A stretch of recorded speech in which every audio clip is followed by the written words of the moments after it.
again because there's been little progress on denuclearization. That's according to Trump's national security advisor, John Bolton, who says it's up to North Korea to walk through the door that Trump has opened up for them.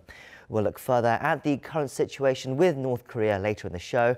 But first, let's get the latest headlines with Devin Whiting at the News Center. Devin? Hi, Jung-ho. The South Korean government is lifting restrictions on access to vast areas of the country previously closed off for military purposes. It's able to do this because tensions with the North are no longer what they were. Mostly these areas are near the inter-Korean border. Park Ji-won has the details.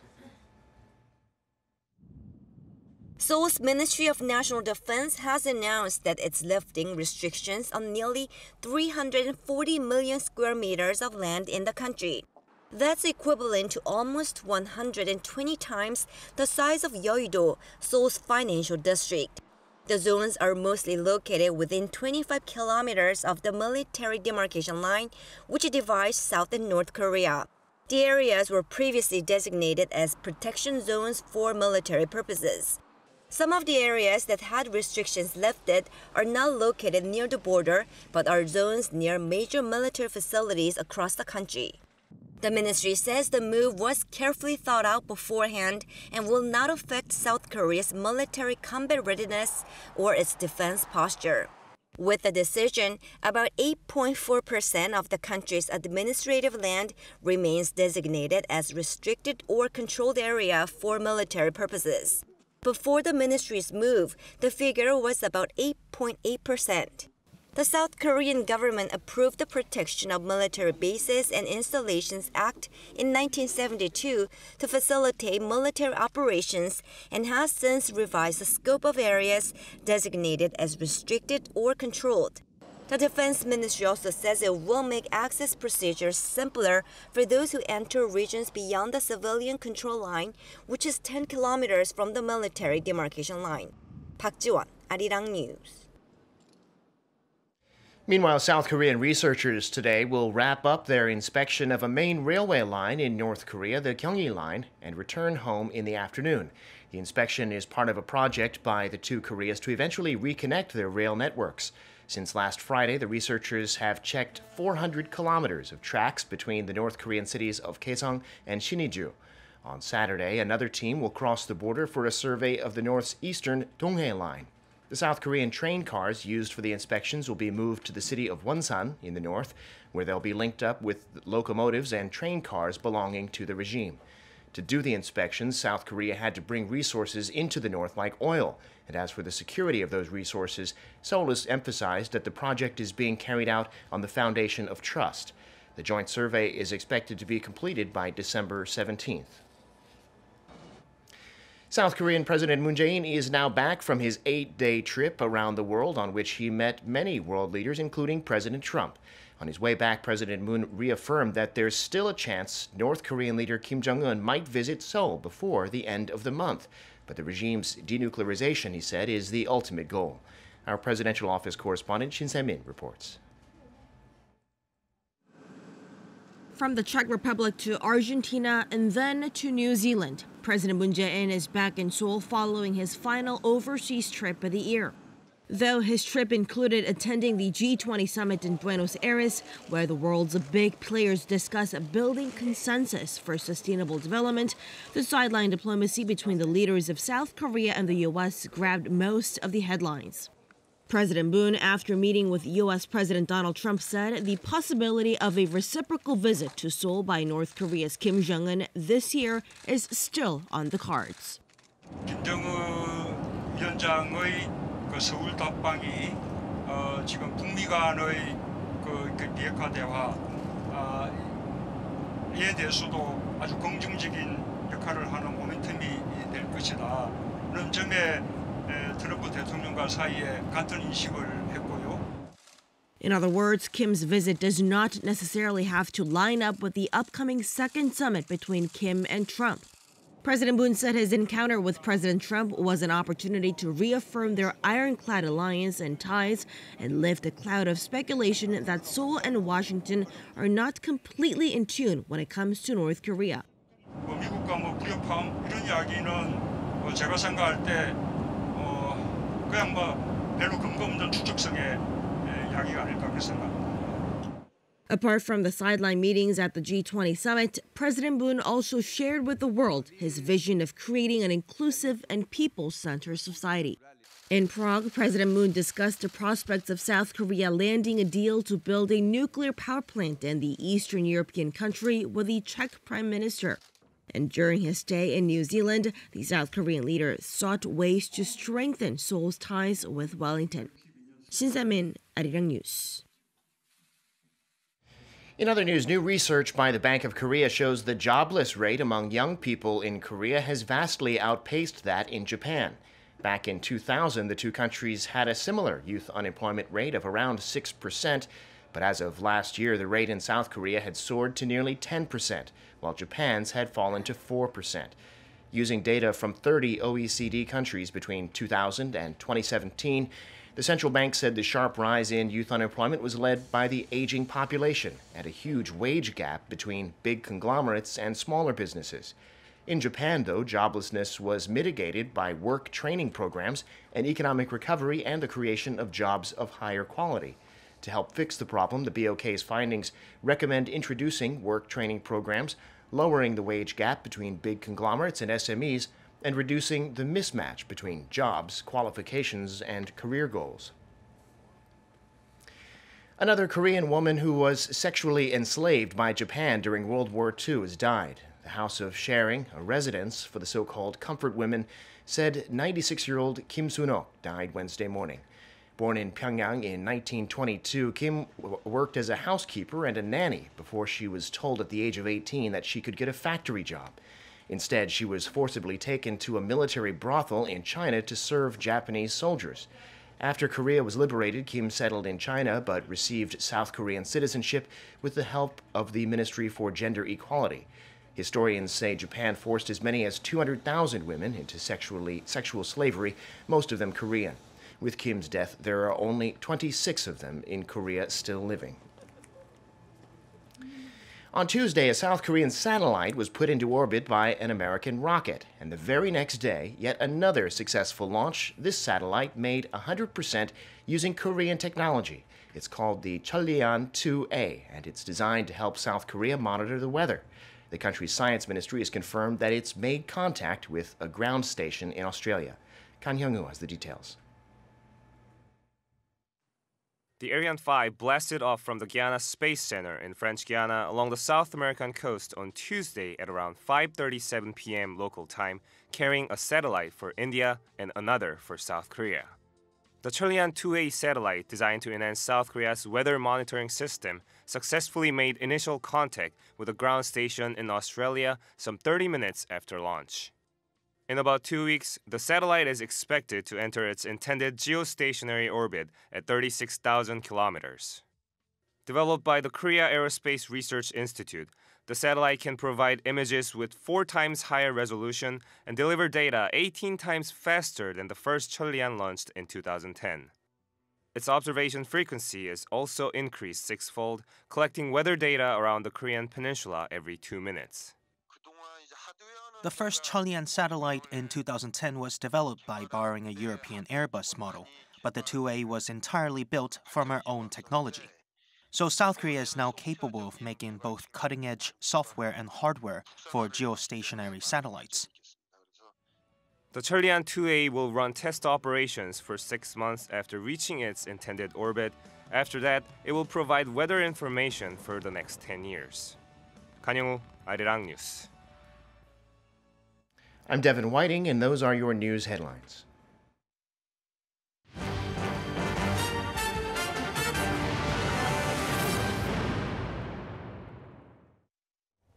US President Donald Trump thinks a second meeting with North Korean leader Kim Jong-un would be, quote, productive. That's according to his national security advisor, John Bolton.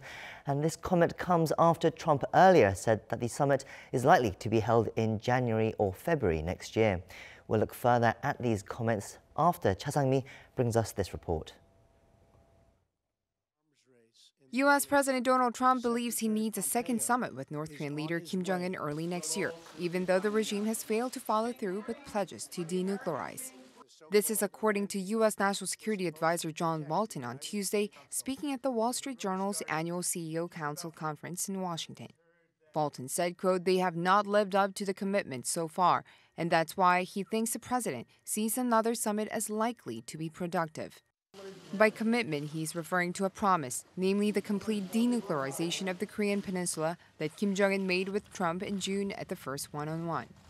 Despite no tangible progress made or set timetable for disarmament, President Trump declared that North Korea no longer posed a nuclear threat shortly after that meeting in Singapore.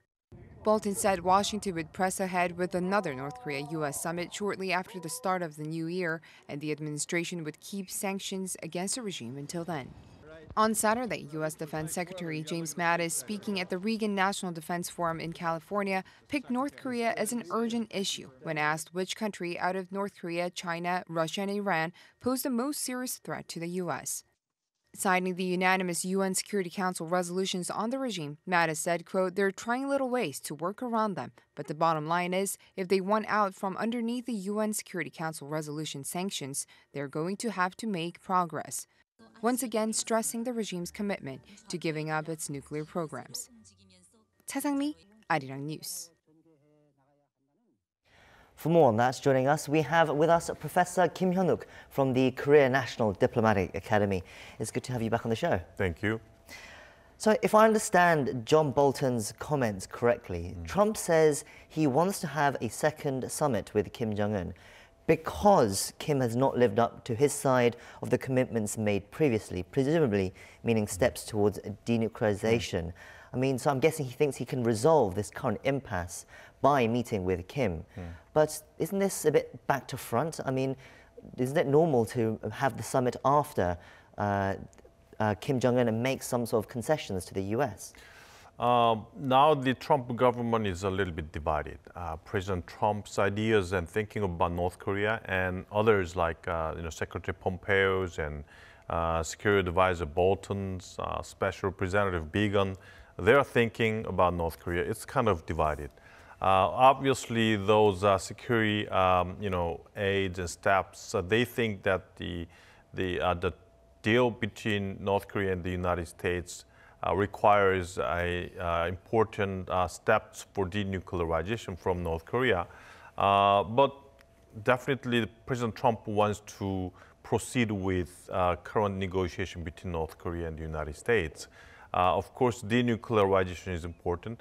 But from the President Trump's perspective, who I think is now, in a risky situation because of his Russia scandal in general election domestically, and also early next year, the Democrats being a majority party in the Congress, I think will push hard and pressure President Trump a lot. So under this situation and circumstance, I think President Trump wants to proceed the current negotiation between North Korea and the United States. So, of course, some, for example, Secretary Pompeo, who hired a very hotline, strategic advisor recently, who used to be working at the Wall Street Journal, might think that denuclearization process by North Korea isn't necessary, but maybe President Trump is thinking a little bit differently.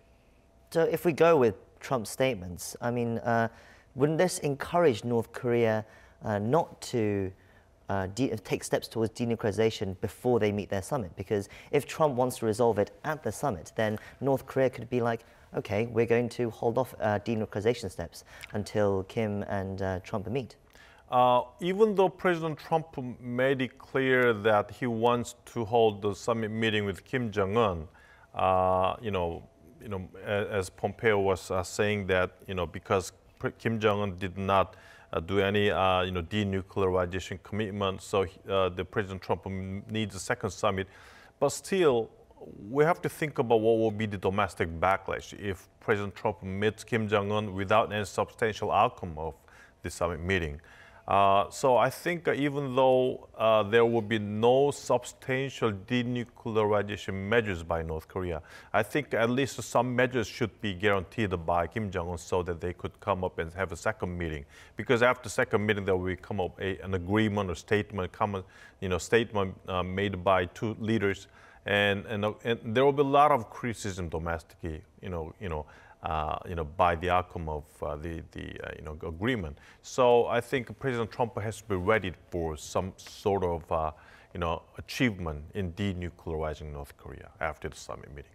So with these kind of comments, I guess it's safe to assume that the North Korea-US summit will take place early next year, as Trump has previously suggested. We don't know yet. Andrew Kim, who is now working at CIA for the Korea desk, has visited Panmunjom. I think he had contact with someone in North Korea. Maybe he has been invited by North Korea and got some messages from North Korea about denuclearization. I think he'll go back to the United States and talk with Secretary Pompeo about what is North Korean proposal on denuclearization, which I think will be substantially discussed within the United States. So all these processes are still going on, so we cannot be sure now whether there will be really have a summit meeting or not. But I think for now, based upon a Bolton statement, President Trump really wants to have a summit meeting with Kim Jong-un. You mentioned Andrew Kim there, the chief of the Korea mission at the CIA in the US. So he is reported to have met with some sort of North Korean official at Panmunjom in the last few days. There's been differing reports. The South Korea's National Intelligence Service actually said today that he didn't meet with Kim Young-chul as the reports suggested. But today, different reports are suggesting that Andrew Kim met with some other North Korean official. I mean, what do we make of all this arrangements, these reports and hearsays? Kim Young-chul is the counterpart of Secretary Pompeo. So maybe someone else who North Korea thinks will be the right person to meet with Andrew Kim might have been there. For example, Kim Sung-hye, who is, I think she is a Director General level, high-level official within the Unification Front Department. So maybe Kim Sung-hye might have been someone who have met Andrew Kim when he visited Panmunjom, or someone else.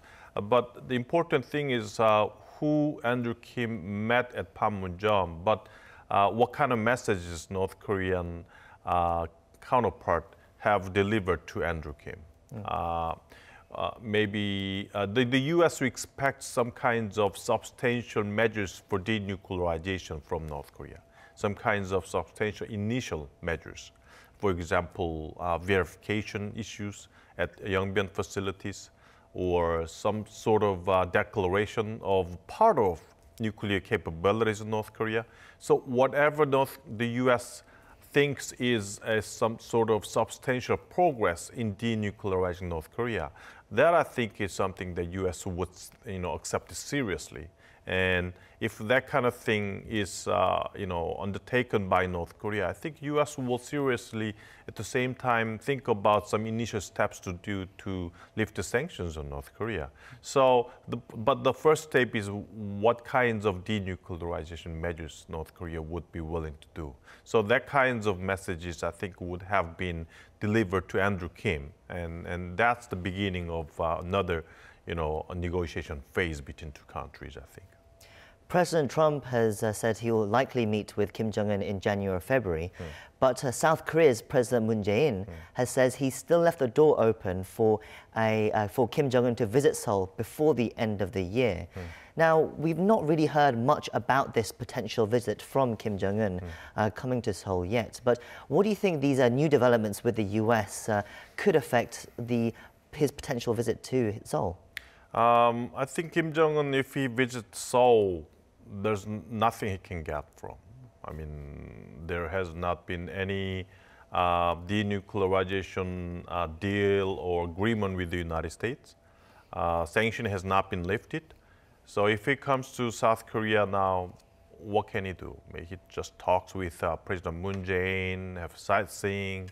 Maybe President Moon's approval rate will go up, but Kim Jong-un is gaining nothing.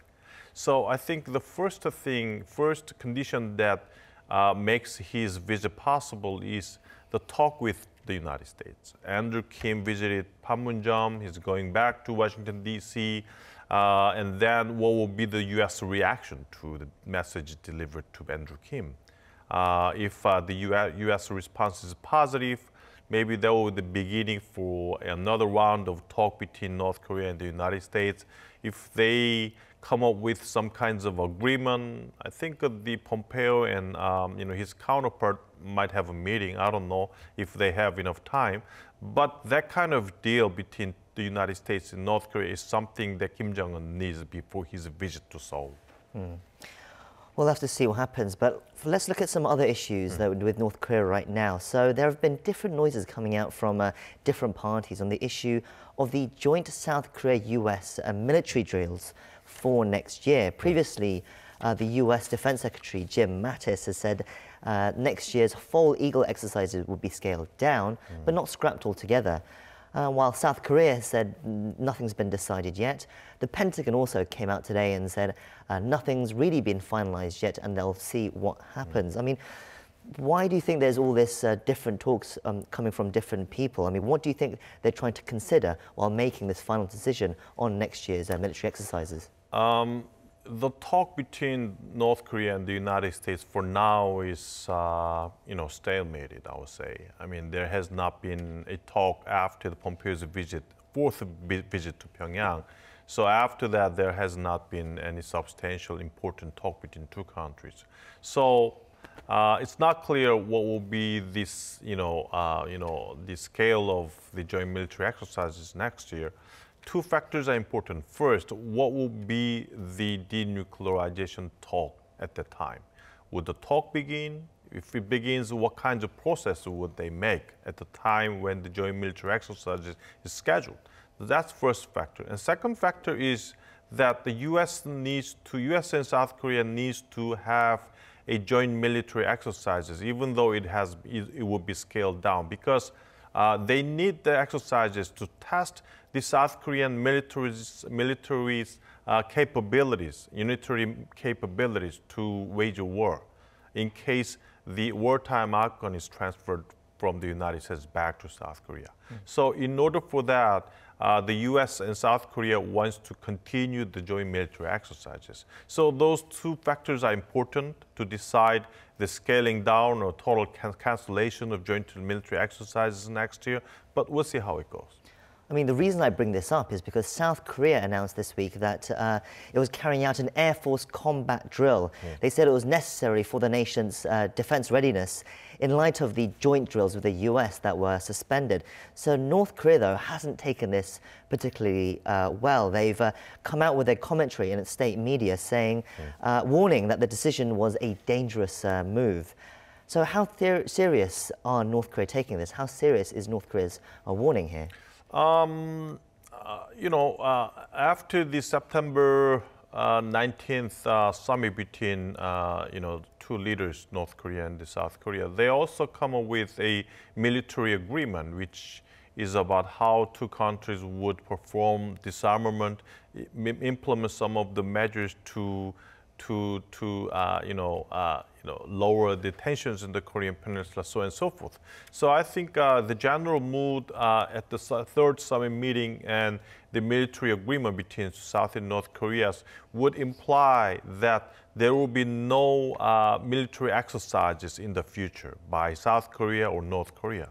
South Korean military is supposed to have its own military exercises because there have been some moves to cancel the joint military exercises.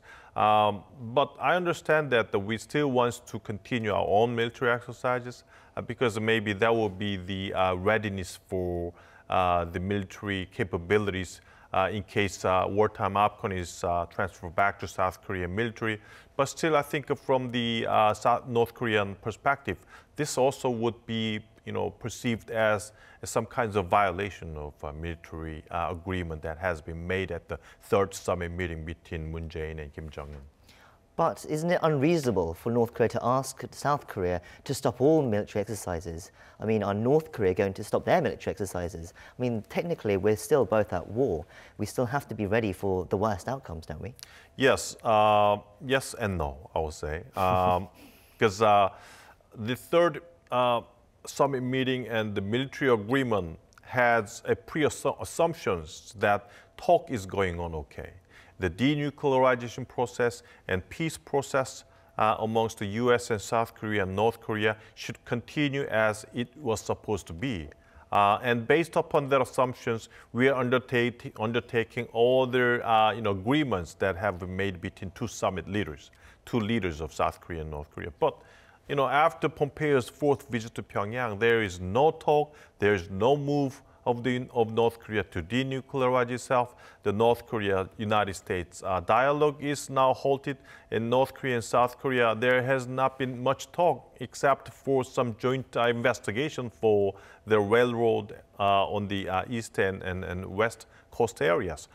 So maybe the military in South Korea can perceive this as that North Korea is not continuously promising what it has promised in the past, and maybe that gives leeway for South Korean military to do military exercises. But I think this kind of move to our own military exercises, if North Korea comes back to the process to denuclearize itself with the United States, and also on the right track to implement the agreement between North Korea and South Korea, I think this kinds of South Korean own military exercises, I think, would be also postponed again. Well, that's where we'll have to wrap things up. It's always great to get your take on things. Thank you for coming in today. Thank you very much. And that's all we have for now. Arirang News will be back later throughout the day to bring you all the latest updates. In the meantime, thank you for watching and hope you can join us again next time. Goodbye.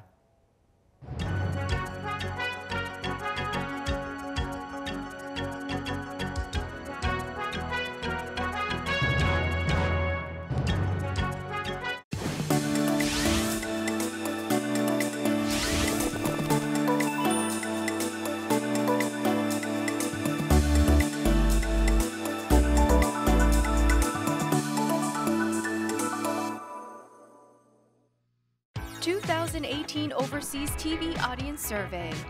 Arirang TV and Gallup Korea are conducting